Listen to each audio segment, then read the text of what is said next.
Olá, estudantes do quarto ano, sejam bem-vindos. Estamos iniciando mais uma aula de arte e o tema da aula hoje é natureza. Vou pedir então que você anote o tema, a data de hoje e também selecione aqueles materiais de sempre. Vou dar um tempinho aqui para você se organizar aí.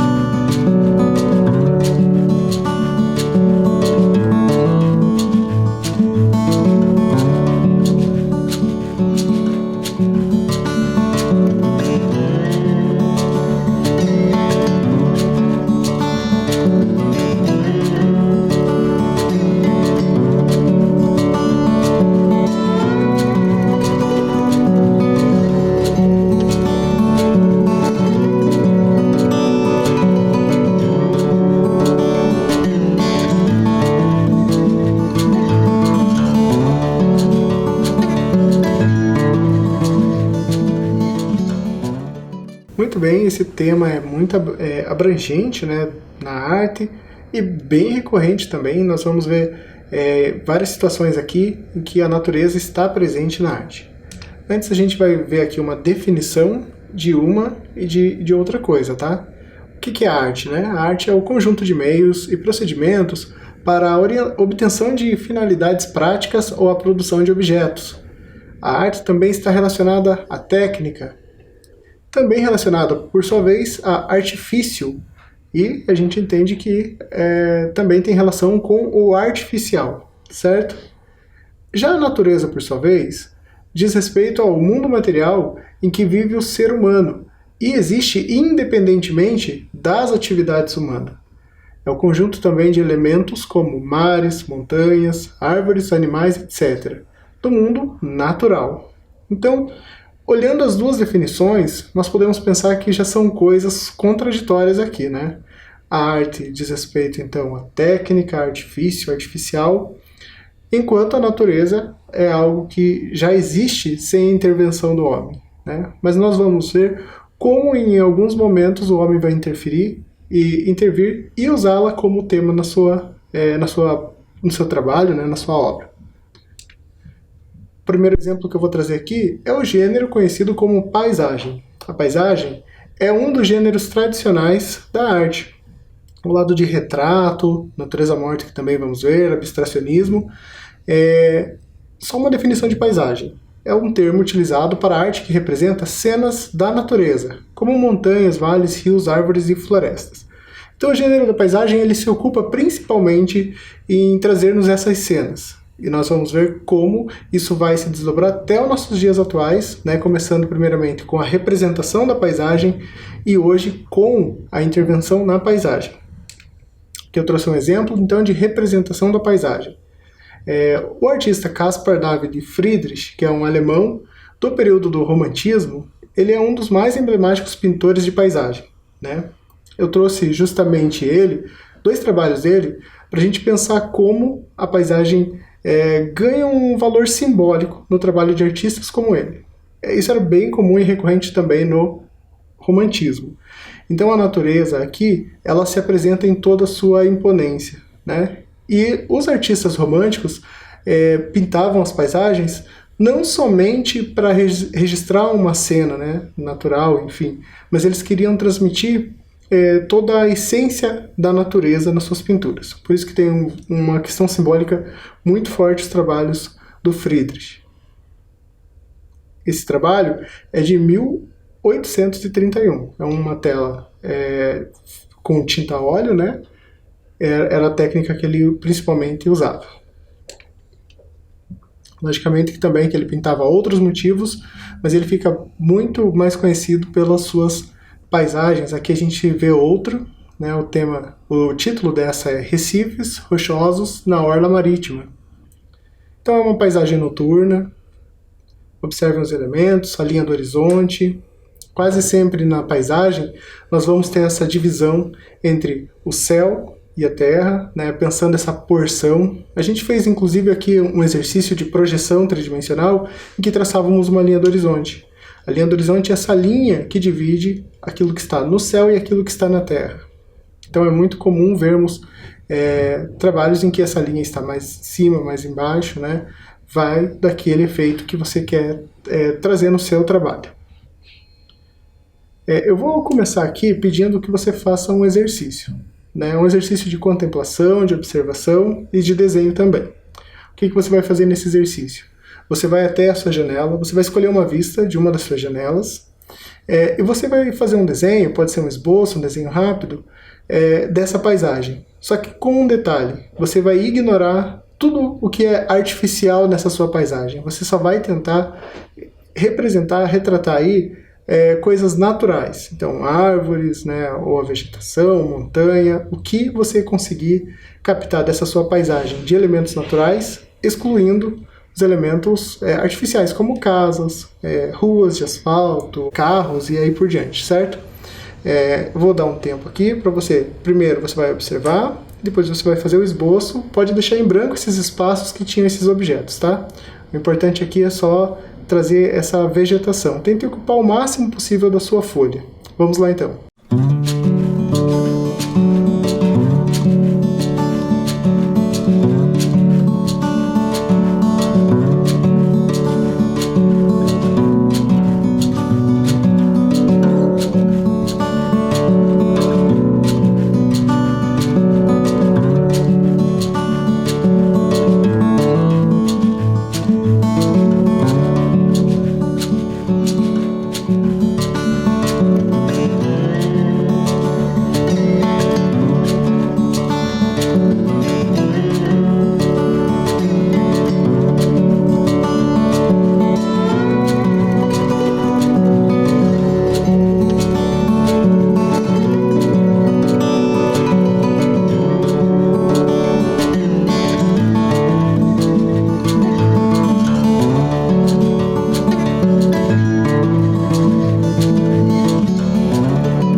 Muito bem, espero que você tenha conseguido fazer essa atividade, né? Você pode repetir quantas vezes quiser, tentar ir aperfeiçoando.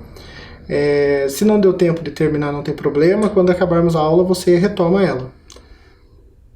Bom, vimos na paisagem, então, uma das primeiras, né, manifestações em que a natureza é o tema. Nós vamos ver agora uma segunda. Ali o nome do gênero, né, que é natureza morta, já pode remeter à ideia de natureza, mas aqui a natureza é usada como um sentido de origem. Por que natureza morta? O gênero natureza morta se ocupa em retratar ou representar objetos que são inanimados, que ficam ali estáticos. Então vamos pensar, quando o pintor fazia um retrato, era um modelo vivo que estava ali, né? E ele se move e é mais difícil mantê-lo ali no lugar estático. Quando o artista ia fazer um trabalho com uma composição de natureza morta, aí ele já fazia um arranjo, né, colocava esses objetos justapostos ali, ou esses materiais todos, e tinha ali um tempo para conseguir fazer o seu estudo e a sua representação. Então, é o tipo de pintura em que se vê objetos inanimados, como frutas, louças, instrumentos musicais, flores, livros, taças de vidro, garrafas, jarras de metal, porcelanas, dentre outros objetos. Aqui vou mostrar esse primeiro exemplo, né? O Adrian van Utrecht, que traz o Banquete de Natureza Morta. Essa obra de 1644, no período da arte conhecido como Barroco, da arte europeia, né? Vejam primeiro a composição como um todo, né? A questão da luz, como que ele trabalha esse jogo de luzes. Então a gente tem áreas muito escuras e a gente tem áreas em que tem uma luz bem estourada ali, né? Ou seja, a luz bem forte. Então a gente tem um contraste muito grande aqui de luz e sombra. Isso era feito, lógico, propositalmente. Às vezes o próprio artista conseguia obter esse efeito no ambiente. Outro detalhe são os elementos que ali compõem. A gente vê que inclusive tem um cachorrinho ali, né? E ele já não faz parte da ideia da natureza morta por ser um ser vivo. Mas os outros objetos ali não. Comidas e vegetais e móveis fazem parte disso. Aqui mais um exemplo. Esse é um pintor holandês, o nome dele é Albert Eckel, e ele foi convidado para vir ao Brasil, mais ou menos naquela data que está ali, que é a data da obra. Essas obras que ele fez de natureza morta é um conjunto de 12 telas, né? E nenhuma delas tem a data colocada. Então, por isso que ali remete àquele período. Gostaria de chamar a atenção de vocês para os detalhes que estão ali representados. O título da obra é Abacaxi, Melancias e Outras Frutas. Também uma pintura a óleo, mede 91 cm por 91 cm. A função dessa pintura, né, o objetivo dessa pintura, era mostrar para os europeus frutas típicas do Brasil. Então são frutas brasileiras. O pintor, que era holandês, logicamente, fez isso para expor na Europa. Um detalhe aqui interessante observem bem a melancia que ele pinta ali. Vejam como a melancia sequer parece uma melancia realista, né? Está bem estilizada. Bom, isso demonstra que a pintura, o artista vai ser responsável, logicamente, por trazer até essas mudanças, essas alterações, né? Nem sempre é possível retratar as coisas tão fidedignamente. E lógico que aqui ele faz um esforço e o possível para se aproximar do real, mas ele dá uma estilizada aqui na forma. Mais um trabalho dele. Então aqui o título é Melão, Repolho e Outros Vegetais. Também tem um caráter até meio surreal, né, dessa composição. Ele coloca o céu ali de fundo. O enquadramento que ele usa também é diferente do que a gente está habituado na natureza morta. Mas é interessante esse valor documental que tinha essas pinturas. Como assim? Ele veio com o objetivo de retratar tanto as paisagens quanto as frutas e também as pessoas, né? Ele faz pintura sobre pessoas, etnias que viviam aqui naquele momento. Então o olhar, não deixa de ser o olhar do artista europeu, holandês, sobre as coisas que tinha no Brasil, que é um olhar estrangeiro, né? Por isso que a gente sente que é essa falta de afinidade com a realidade até certo ponto. Nós vamos então agora para a segunda atividade. Essa vai dar um pouquinho mais de trabalho, mas eu vou explicar aqui com calma. Você vai fazer uma composição primeiro, de natureza morta, só usando coisas naturais, como frutas, verduras, flores, tá? Você vai dispor isso sobre um espaço, pode ser uma mesa, pode ser no chão.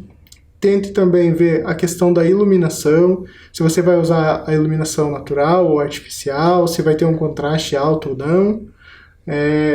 Depois que você fizer o arranjo, observar, aí você vai pintar, né, desenhar esse motivo, explorando a relação de cores complementares. Nas outras aulas nós falamos aqui um pouquinho sobre a cor, né, e hoje eu vou falar um pouquinho melhor aqui sobre as cores complementares. Lembram do círculo cromático? Bem, ali nós temos então o amarelo em cima, o azul do lado esquerdo e o magenta do lado direito. São as cores primárias. Entre elas, existem as cores secundárias em 3 tons diferentes. Por exemplo, entre o amarelo e o azul, existem 3 tons de verde. Um verde que é a mistura de 50% de amarelo e 50% de azul, ou seja, meio a meio. Aí, mais próximo ao amarelo é um verde mais amarelado e mais próximo do azul é um verde azulado. Assim acontece com as outras cores também, o azul e o magenta, que vão formar o roxo. Então vejam um roxo mais azulado próximo ao azul e um roxo mais avermelhado próximo ao magenta. E aí os tons de laranja acontece a mesma coisa. Um laranja amarelado próximo ao amarelo e um laranja avermelhado próximo ao magenta. Mas o que são as cores complementares? Elas são cores opostas dentro desse círculo cromático. Se eu pegar, por exemplo, a cor amarela, qual que é a complementar do amarelo? É aquele roxo que a gente vê logo abaixo dele. Lembram também aquele exercício que fizemos com a cor da bandeira do Brasil distorcida? É justamente isso que estávamos operando. Quando a gente via aquele tom, né, do fundo magenta, olha ali a seta do magenta indica o verde. Quando a gente olhava na pós-imagem e aparecia o verde da bandeira, é porque nós estávamos vendo a complementar do magenta. Então eu coloquei a bandeira em cores complementares, invertidas, né? O que era verde ficou magenta, o que era amarelo ficou um tom de violeta, e o que era preto ficou branco, né? Só para a gente também não esquecer do preto e branco como oposição, né? Como complementares, mas é assim que funciona. Então aqui, ó, o círculo amarelo tem a sua complementar na cor roxa, que é formada pelas outras 2 cores primárias. Então veja como o nosso olho busca sempre essa totalidade das cores primárias, né? Se nós estamos vendo amarelo, o nosso olho está produzindo a cor roxa, que é as outras 2 cores primárias juntas. Então aqui alguns exemplos para ilustrar o que vocês vão fazer. Então faça o arranjo, né? Aqui tem alguns objetos artificiais, mas vamos tentar usar só coisas naturais, tá bom? E você vai escolher um tipo de contraste de complementares. Ali a gente tem o azul e o laranja como um par, ou o amarelo e o roxo como outro par, e o vermelho e o verde como um terceiro par. Você vai escolher só uma dessas relações. Você pode trabalhar tons, né? Tons de vermelho e tons de verde, por exemplo. Ou tons de laranja e tons de azul. Ou tons de amarelo e tons de roxo. Eu vou então deixar aqui a descrição na tela. Vou dar um tempo para você fazer essa atividade.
interessante da natureza morta é que você pode explorar com outras técnicas que não só o desenho e a pintura.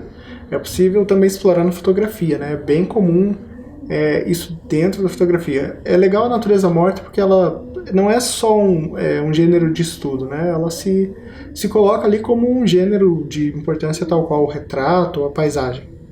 Isso dentro da tradição da pintura, logicamente. Bom, nós vimos aqui duas coisas mais tradicionais em que lidam, né, com a natureza como forma de expressão, né?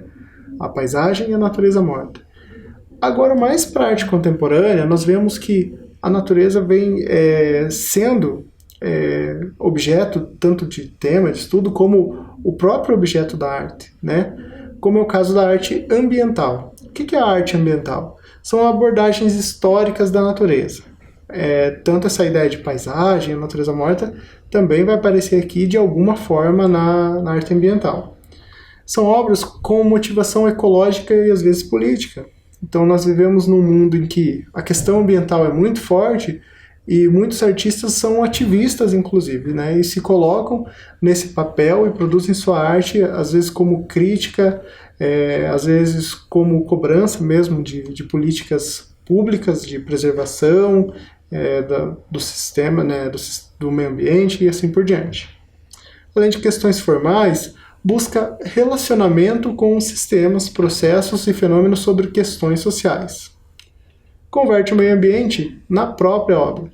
Então nós vemos que nesse tipo de obra, o ambiente ele não é só ali um espaço para colocar a obra, não, ele se torna a obra. Vou começar mostrando aqui esse exemplo, né, que é um dos primeiros trabalhos de arte ambiental que se tem conhecimento. Dentro da arte ambiental também tem várias modalidades, né, várias práticas. A land art, ou earth art, ou earthwork é uma delas. O terreno natural está integrado à obra. A gente já vai ver um exemplo e vai entender isso. Surgiu no final da década de 60, expressão de um desencanto relativo à sofisticada tecnologia da cultura industrial, bem como ao aumento do interesse às questões ligadas à ecologia. É interessante, eu esqueci de citar quando a gente viu aquelas duas obras lá no início, né, de paisagem, que o romantismo também começou a trabalhar a paisagem com um pensamento muito próximo disso. A sociedade europeia naquele momento se sentia muito materialista, consumista, e os processos de industrialização que estavam ali começando, né, trouxeram essa reflexão para a sociedade. E os artistas sentiram isso. Então a busca à natureza, os motivos da natureza foram muito fortes no romantismo por conta disso. E aqui, agora na arte contemporânea, a gente vê isso novamente. E muito em função desses problemas ambientais que a gente, né, convive, que os cientistas nos alertam, né, o efeito estufa, a poluição do meio ambiente, todas essas questões vão fazer com que esses artistas se voltem à natureza, ao meio ambiente como um todo. Esse que é o primeiro trabalho que eu estava falando, é do Robert Smithson, Cais em Espiral, foi feito em 1970. É uma escultura, né? Foi feito com uma técnica de terraplanagem. O que isso quer dizer? Então ele contratou uma empreiteira com seus caminhões e máquinas escavadeiras para conseguir fazer esse trabalho. Ele tem 460 metros de extensão e 4,5 metros de largura, né? Um pouco mais. É muito grande. Então o que acontece? As máquinas foram colocando esses cascalhos e terra dentro ali da lagoa, enfim, e foi se projetando essa espiral. Ela não existia ali no ambiente. Então, a partir da terraplanagem no local, foi criada essa espiral. Então, por isso que o nome é cais em espiral. Um cais, como vocês devem saber, é normalmente em lugares litorâneos, né, aquela extensão da terra sobre a água, certo? Outro artista que trabalhou bastante com a land art e trabalha ainda é o Andy Goldsworth. Uma diferença aqui entre um e outro artista, isso dentro já do pensamento da land art, em relação também à questão de como um trabalho pode ou não agredir o meio ambiente. Vou explicar melhor. O trabalho anterior sofreu muitas críticas porque ele, de fato, ele alterou todo aquele ecossistema que ali estava presente, que ali existia. né? Então, o trabalho do Robert Smithson teve um impacto sobre a vida que se apresentava ali. No vídeo que a gente vai ver agora, do Andy Goodsworth, a gente vai ver que ele trabalha com um processo diferente. Então ele se apropria de materiais naturais que já estão no ambiente. Então ele vai no local, ele observa o local e ele faz suas composições com coisas que ele encontra ali. Então se tem madeiras soltas ali, ele vai usar as madeiras. Se tem folhas e flores caídas, ele vai usar isso, né? Se tem gelo no ambiente, ele vai usar o gelo. Então ele trabalha com um material que a natureza mostra para ele e traz para ele naquele momento. É muito interessante o processo dele, a gente vai ver isso em vídeo agora.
Então, o que acharam do processo do Andy? Viram como ele seleciona, né, esses materiais ali, naquele momento, e aí ele vai criando os seus trabalhos. Então, só lembrando aqui, nós vimos alguns aspectos dessa expressão da natureza em trabalho de arte. Nós vamos continuar com o tema na próxima aula, inclusive eu vou trazer mais imagens do Andy Goldsworth, certo? Por isso que eu não vou propor aqui alguma coisa a partir do trabalho dele, tá? Eu espero que vocês tenham gostado. Se não deu tempo de terminar alguma das atividades, você pode retomar agora, certo? Por hoje é isso. Até logo!